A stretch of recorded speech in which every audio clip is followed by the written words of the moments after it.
하고 장로회에서 안수 받을 때에 애를 통하여 받는 것을 가볍게 여기지 말며 라고 하는 말씀이 나옵니다. 이 말씀에서 장로회가 헬라 프레스 개념이에요. 할렐루야. 그러니까 이 장로회라고 하는 것은 노예를 말하는 거예요. 그 당시 초대교회가 있지 않습니까? 초대교회가 예루살렘 교부, 시리아교 교부, 그 다음에 콘스탄티노플 교부, 그 다음에 로마 교부, 이집트 알렉산드리아 교부, 5대 교부가 초대교회예요. 그러니까 초대교회, 그러니까 교회의 창시자가 예수님이시고 그 교회들이 하나로 모인 단체, 조직, 그것이 노예입니다. 노예를 프레스비테리언이에요. 지금 장로예요. 그러니까 장로회만 성계가 있는 거예요. 로마 카톨릭 성경이 있습니까? 없어요.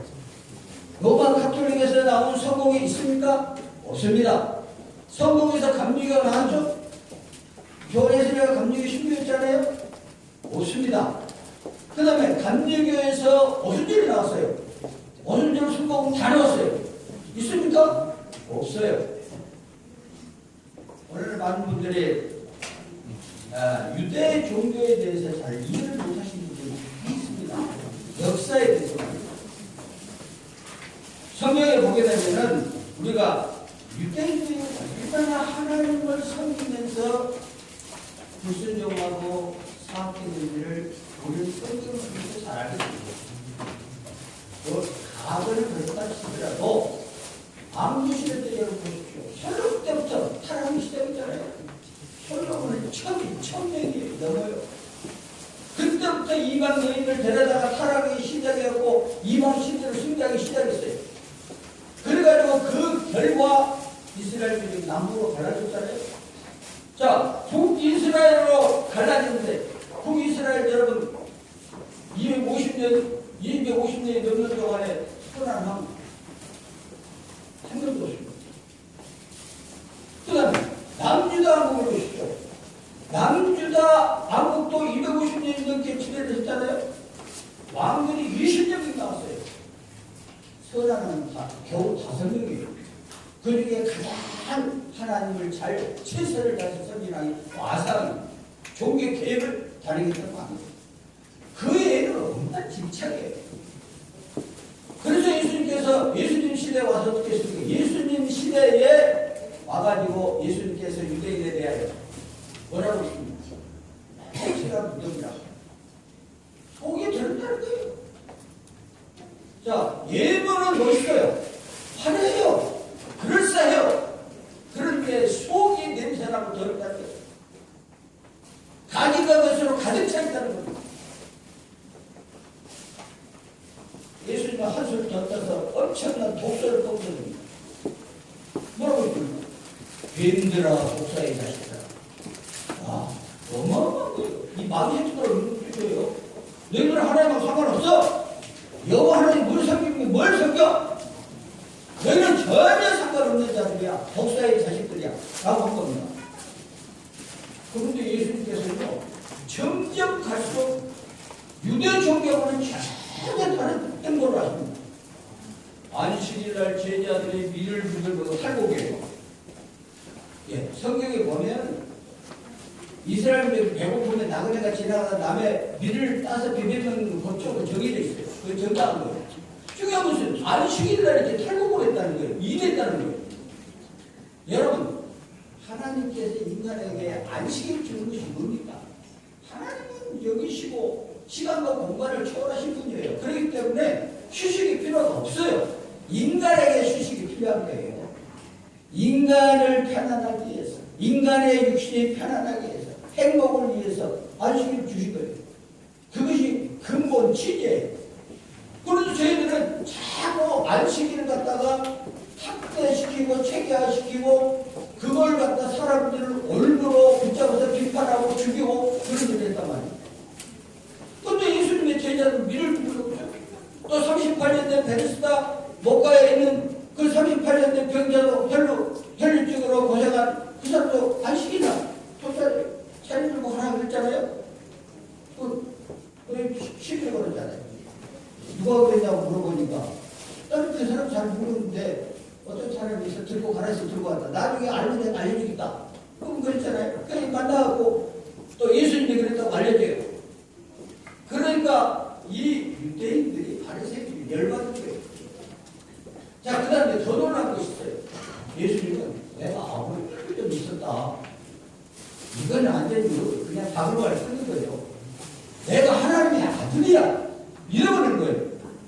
여러분, 하나님의 아들은 우리가 그냥 부부가 그냥 사이에서 자녀를 생산하고 하는 거하고 근본적으로 다릅니다. 유대교는 성경 개념이 그래요. 예를 들어서 이 아들 개념은 다양하게 성경이 나옵니다. 말하자면은 혈통적으로 뭐 아브라함이 이삭을 낳고 이삭이 야곱을 낳고 야곱이 12아들을 낳고 이런 것은 그냥 우리가 보편적인 유전학적인 얘기예요. 근데 성경에 나왔다라고 하는 개념은요, 이건 하나님과 같다는 뜻이에요. 자, 바벨론도 왕도 있잖아요. 멧대 왕인데 멧대 손자에게 낳았다 이러고 있어요. 그러니까 혈통하는 손자를 낳았다는 거예요. 멧대. 말이 됩니까? 그 왕통을 이었다는 거예요. 왕통. 아버지의 뒤를 이어봤다는 거예요. 하나님 자신이라는 거예요. 그러니까 예수님은 신성 모독죄라고 표현하고 있잖아요. 유대인들 그랬단 말이에요. 자, 예수님 시대가 지나고 유대인들이 여러분 잘 아는 것처럼 서기 70년에 예루살렘 멸망하잖아요. 예루살렘 멸망 때 어떻게 됐습니까? 자, 그때 네로 황제 그때가 48년도예요. 66년도에 이 가이사랴 항구에서 반란이 일어나요. 그래가지고 그것이 네로 황제가 장군을 보내요. 진압하라고. 에스파시안 장군, 사람과 총사하는 걸 보냅니다. 근데 그때 이제 예루살렘에 반란이 일어났는데 반란이고 어떻게 보면 독립전쟁이기도 해요. 왜 했냐면 3,600명이 떼죽음을 당하거든요. 그래가지고 반란이 일어나고 그게 확대돼가지고 예루살렘 멸망으로 이어지는데 완전히 포위되어 있었어요. 예루살렘. 그것만 남겨놨는데 네로가 죽은 거예요. 그래서 이제 로마에서는 권력 투쟁이 일어나기 시작한 겁니다. 그래서 네로 당하고 저기 밑에부터 등등등이 한 서너 명이 혼자 왔다 갔다 해요. 그런 상황에서 베자카이라고 하는 인물, 요한 베자카이라고 하는 인물이 죽었다는 소문이 나와요. 포위된 상태에서. 그래가지고 이 사람을 반에다 넣어가지고 몰래 성 밖으로 나가요. 그래서 로마 병사들이 창을 들고 열어봐라. 그러니까 이 사람들이 이럽니다. 아니 당신들의 총사령관 죽었다면 이렇게 행동할 수 있느냐. 그것도 그러니까 난리가 난 거죠. 울고 불고 뭐 대성 광고하고 그래가지고 이제 그 상황을 만든 거예요. 그래가지고 밖에 나가요. 밖에 나가서 베스파시안 총사령관을 만납니다. 총사령관을 만나가지고 독대해가지고 허락해달라고 하는 것이 있어요. 자, 사령관과 우리나라는 멸망할 줄 내가 안다. 멸망할 것이다. 그러나 우리를 불쌍히 여기셔서 얌야에 학원 하나를 허락해 주십시오. 여러분 거기에서 무슨 짓을 하냐 그러면은 기독교를 철두철미하게 배격하는 운동이에요. 그래서 나중에 유대인들이 거기서 기독교를 있잖아요. 아주 박멸시키는 그런 일들을 하면 예수님 시대도 없는데 예수님 후에도 그런 짓을 계속했어요. 유대인들. 그래가지고 유대인들이 나중에 있지 않습니까? 예루살렘의 멸망하고 나서 그 다음에 또 로마의 화려한 한계가 로마의 12신을 승리하도록 그렇게 만듭니다. 그러니까 유대에서 또 반란이 일어나요. 제2차 바르코크바 전쟁이라고 일어납니다. 그 전쟁에서 또 이 사람들이 패배하고 이 사람들이 어디로 가냐면 지중해를 따라서 스페인으로 들어가요. 스페인으로 들어간 사람들이 누구냐 그러면 스파라디 유태인들. 그 다음에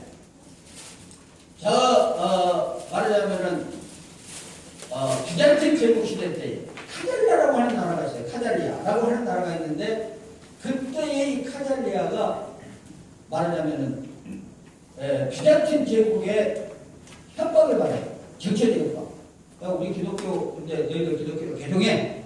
그렇게 한 거예요. 그러니까 얘들이 생각을 우리는 또 기독교 마음에 안 드는데 기독교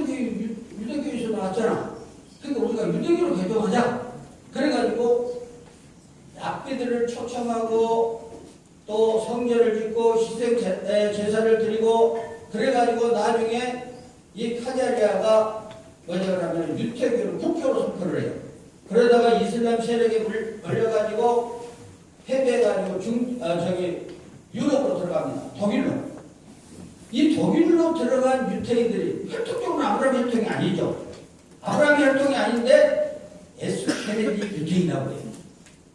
자, 그런데 우리가 역사적으로 재밌는 것은 이 스페인으로 들어간 유태인들이 있잖아요.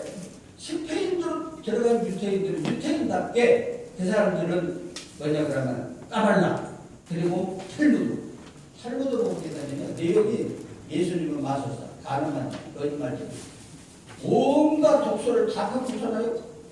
탈무드 좋은 책 절대 아닙니다. 어느 분야의 목사님이 탈무드에 갖고 목사님들한테 강의하고 있는데 이게 말이 안 되는 거예요. 반기독교적이에요. 비성경적이에요. 그냥 일반적으로 그냥 서점에 나오는 그 탈무드의 지혜 얘기는 그냥 일부만 뽑아갖고 하는 것이지 탈무드는요 12,000페이지가 넘어요. 야, 아키바라고 하는 납비가 그걸 갖다가 구전적으로 보는 걸 정리한 거예요. 그런데 거기에는 예수님에 대해서 엄청난 욕을 많이 하고 있는 책이라 이 말이에요. 그런데 거기 스페인으로 간 사람들이 또 다른 조직을 만듭니다. 그 조직이 뭐냐 그러면 알룸브라도스. 알룸브라도스가 스페인어로 영어식으로 그러면 일루미나이트. 우리나라 말. 일루미나이트를 만들어요. 사탄주의를. 자, 그런데 거기서 나온 사람이 누구냐 그러면은 이그나티우스 로엘라예요. 이 사람이 로마 경찰로 가갖고 제수이트를 만듭니다. 예수를 만들어요. 그래가지고 기독교를 박멸하는데 앞장서요. 자, 그런데 유태인 출신이 또 나와요. 어떤 사람이냐? 아주 유명한 사람이에요. 존 낙스입니다. 칼빈도 유태인이에요. 자, 기독교가 유대인에 의해서 만들어졌잖아요. 예수도 유대인이고 역사적으로 아이들이 하죠. 그런가 하면은 하나님을 가져가고 죽이는 자들은 또 유대인이야. 정말 신기합니다. 성경에 보면 이런 말씀이 있어요. 하나님께서 야곱은 사랑하시고 에서를 비워있다. 엄청난 말이잖아요. 이게 하나님의 주권이에요. 똑같은 뱃속에서 나왔는데 야곱은 사랑하고 에서를 비워있다는 거예요. 자, 잔낙수도요. 우리가 그 장로교 얘기를 할 때에 개혁 장로교 얘기할 때 스코틀랜드 장로교 무시 못하잖아요. 근데 낙스가 얘기하는 장로교는 초대교의 장로교보다는 조금은 부정한 장로교예요. 근데 우리가 흔히 장로교에서 이런 얘기를 해요. 자, 장로교면은 우리가 이 장로교는 개혁 장로이라는 말을 많이 쓰잖아요. 개혁 장로. 리폼드. 리폼. 이게 뭔지 아십니까? 이건 갱신이 아니에요. 리폼이라고 하는 것은 원래대로의 회복을 말하는 거예요. 성경대로 돌아가자. 예수님의 가르친 대로 돌아가자. 초대교회 장로교로 돌아가자. 이런 뜻이에요. 근데 낙스는 뭐라고 이제 얘기를 했냐 그러면은 율법을 지키라고 했어요. 그러니까 부족한 기독교죠. 심지어는 할례까지 가더라고 했어요. 그래서 시편을 많이 강조를 했습니다. 근데 칼빈에 와서 칼빈인데 우리가 개혁하고 칼빈주의를 동의어로 많이 사용을 해요. 또 심지어 우리가 예정하고 시적 작정을 동의어로 사용을 하는데 엄격하게는 구분됩니다. 왜냐하면 예정은 우리를 구원하기 위한 하나님의 특별 계획이에요. 그러니까 시적 작정은 광의적입니다. 자, 광의적 뭐냐? 우리가 생사하고 준다고 먹고 자고 행동하는 이런 모든 것들이 하나님의 계획 안에 포함되어 있는 거예요.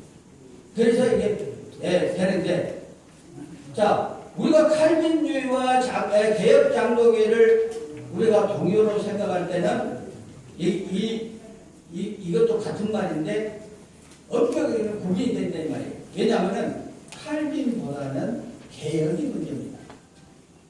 자, 오늘 수많은 분들이 이래요. 기독교가 어디서 나오냐? 너가 칼빈 나왔대. 어떤 사람은 교회사를 모르기 때문에 그런 말이 나옵니다.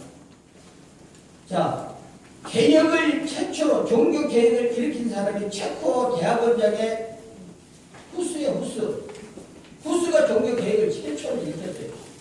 유럽은 여러분들 알다시피 392년에 테오도시우스 황제가 기독교를 국교로 선포했어요. 콘스탄틴 황제 아닙니다.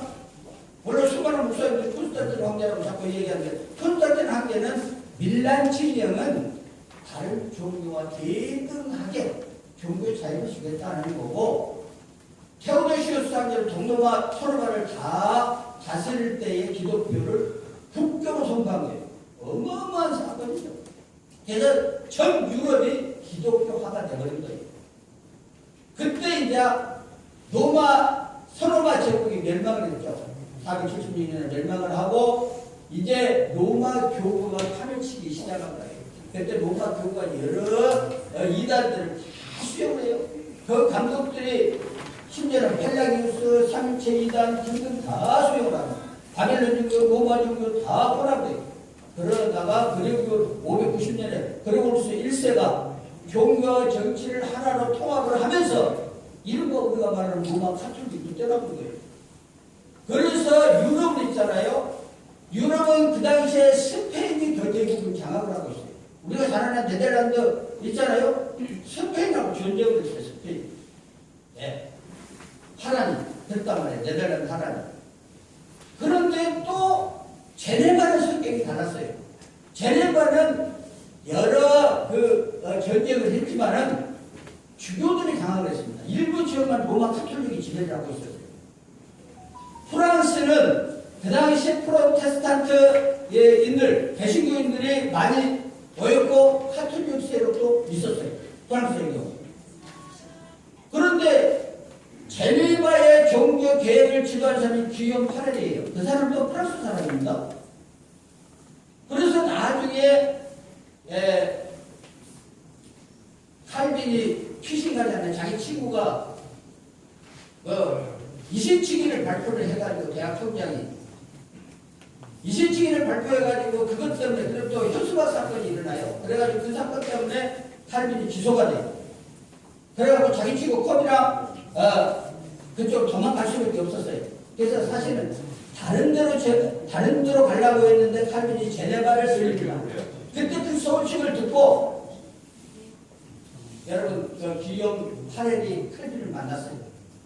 그러면서 나를 도와라 이랬던 거예요. 여러분 칼빈의 생애를 보면 눈물 날 정도로 여러분 그런 역사를 우리가 볼 수가 있습니다. 종 칼빈 있잖아요. 어마어마한 책을 썼어요. 우리가 알기보다는 많은 왕들, 왕자들, 공주들, 종교 개혁자들 수많은 사람들에게 편지를 남겼어요. 대부분의 그러니까 말하자면은 공부는 거의 27년까지 했어요. 근데 그 전에도 공부를 많이 했는데 나머지 책들, 어마어마한 책들, 주석들 그런 책들 아직도 말하자면 출판하지 못한 책들이 많습니다. 그럼에도 불구하고 그 많은 주석들 그 다음에 칼빈의 기독교 강의를 27살에 쓴 거예요. 생각해보세요. 청년 27살에 기독교 강의를 썼는데 오늘날 신학대학에서 목사님들이 그걸 배워요. 아예 읽지도 않고 그 내용도 모르는 사람들이 허다하게 많습니다. 이게 무슨 장로교입니까? 그러니까 우리가 알려면 신학에 있는 장로교, 그 다음에 스코틀랜드 장로교, 칼빈의 장로교, 그 위에 기욤의 기욤 파렐이 세우는 개혁주의 이런 것들을 알아야 돼요. 그 다음에 더 중요한 거 있어요. 칼빈 사후에. 칼빈 사후에 어떻게 됐습니까? 칼빈이 한 사후 50년이 넘었어요. 그때 네덜란드 출신의 디릭 본 헤리트라고 하는 인물이 나타났어요. 그 사람이 전국 5일 가림교 출신이고 예술가이고 신학자예요. 그 사람이 뭐라고 하냐면 하나님의 주권, 예정에 대해서 반대하고 나가요. 그래서 그때는 칼빈의 제자 중에 한 사람이 알미니우스라고 있어요. 알미니우스한테 부탁을 해요. 자택에 가서 그 사람 한번 만나보고 이게 변정해 주게 이렇게 얘기를 한 거예요. 그러니까 알미니우스가 그거 가서 빠져버린 거예요. 그래가지고 우리가 이 역사 기록을 보고 있잖아요. 예정은 악마의 거지다. 이렇게 얘기를 하고 있어요. 자, 조선의 세례도 마찬가지예요. 알미니우스 사상을 받고 우리가 역사적으로는 어디에도 자유의지사라고 하는 거 없어요. 펠라기우스가 최초로 얘기한 거예요. 어스턴 시대에. 전 세계 교회가 이단으로 정한 건 쓰레기통에 버린 사상이에요. 그걸 갖다 주워온 사람이 보는 혈태예요. 그 영향력을 받은 사람이 알미니우스예요. 알미니우스의 영향력을 받은 사람이 감리교입니다. 그래서 우리 장로교라고 하는 것은 뭡니까? 자, 전적 탈환, 무조건 선택, 제한적 속죄, 불가역적 은혜, 성도의 견인이에요. 이것이 성경의 교훈입니다. 장로교는 기본적으로 이걸 다 알아야 돼요. 근데 이걸 모르는 사람들이 많아요. 많은 목사들도 무슨 자유의지선인지 이게 하나님의 주께서 나온 무조건 선택인지 오대교인지 모르고 있어요. 그거는 영원한 꿈. 야, 여기에 세수라고 하는 게 뭡니까? 기독교, 성경 가르침을 받아요. 세수를 세수대로 담아요.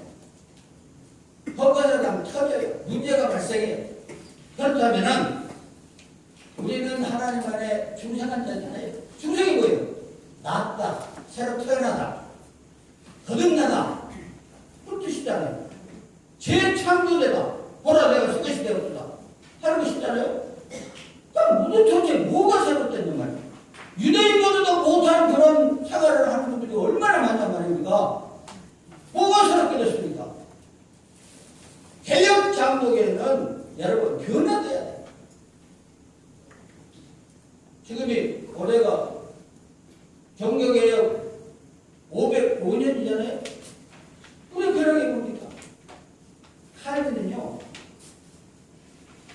제네바에서 거의 인생 절반을 보냈어요. 54세기 못 살았어요. 어떤 사람은 54세기 그 시대로 말하면 오래 살았다고, 어떤 사람은 짧은 인생을 살았다고 얘기하는데, 자, 혈관이 터지기도 하고 소화불량도 심하고 머리도 지끈지끈 어마어마하게 많이 아팠어요.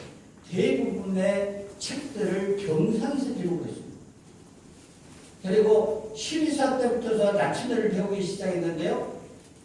12살 때 대학에 들어간 거예요. 첫째들만 들어간 거예요. 11살부터 12살. 최고의 라틴어 학자 만나고 교육을 받기 시작하고. 또 나중에 아버지가 불이익을 당하잖아요. 거기서 아버지 욕에다 또 범죄를 본 거예요. 그때 칼빈이 좀 세속적으로 흘렸어요. 그게 뭐냐 그러면은 말하자면 인본주의자들하고 변호사하고 법률가들하고 좀 어울리는 거. 그거 하나 단점이 있긴 있어요. 그렇지만 칼빈은 평생 동안 하나님을 위해서 목숨을 바칩니다. 어마어마한 자입니다. 세계적인 위대한 종교개혁자. 그래서 우리는 예수님, 낙서, 기업 파레, 칼빈, 그 다음에 우리가 말하는 여러분, 그러니까 알미니우스 제자들 있잖아요. 하이델베르 그 교리문답을 부정을 했거든요. 거기 보자면 우리가 보는 장로교 교리 5대 교리가 다 들어있는 거예요. 우리 장로교는 이걸 해보게 돼. 바로 알고 있어야 됩니다. 자, 우리는 새 코드를 새 부대에 넣어야 돼. 말씀입니다. 변화해야 된다는 거예요. 장로교회답게 살아야 된다는 거예요. 장로교회답게. 예수님 닮아가야 된다는 거예요. 옛날 참날 설교한들 그 행실이 유태보다 못하는데 그게 무슨 장로교입니까? 장로교로 돌아갑시다. 욕먹으면 안 돼요. 저는 뭐 학교에서도 많이 활동을 하고 했습니다만 한 번도 목사님들한테 욕먹는 적이 없어요. 제가 있잖아요. 신학대학에서 근무하면서 목사 교수들 제가 36명을 전부 다 총장을 그렇다고 다 집어넣었어요. 현재 총장도 전과 사법으로 만들어놨어요. 그런데 여기 오니까 연합이 어디 이게 맡아가고 있으니까 목사들이 서로를 이정해가지고 해가지고 제가 또 6명 전부 다 기소시켰어요. 야, 이게 장로교단 말이에요. 너무나 안타까운 일이 아닐 수가 없습니다. 오늘 기도해야 돼요. 그렇다면 이것이 그 사람들 책임뿐이냐? 그건 아니란 거예요. 우리의 책임도 된다는 거예요. 우리도 각성해야 된다는 거예요. 원인쟁을 누가 했느냐 이런 것도 우리는 크게 각성해야 돼요. 저도 65세인데요. 이제 하나님 나라 갈 준비를 해야 돼요. 이번에 참사람 쪽에서 언제 우리는 하나님 나라 갈 줄 몰라요. 준비를 하고 살아야 됩니다. 자, 처음 것에 담심합시다. 새 것에 담읍시다. 예, 마치겠습니다. 하나님 우리를 긍휼히 여기시고 우리를 강하신 팔로 붙잡아 주셔서 오직 주님을 굳게 믿고 생명을 다하여 하나님 앞에 충성할 수 있도록 인도해 주옵소서. 우리 구주 예수님 이름으로 기도 올려옵나이다. 이 시간에는 축사의 시간입니다. 올해 본문으로 생기시는 이영수 박사님이 나오셔서 축사를 해주시고 연이어 올해 본문으로 생기시는 김기영 사장사 나오셔서 축사를 하시겠습니다.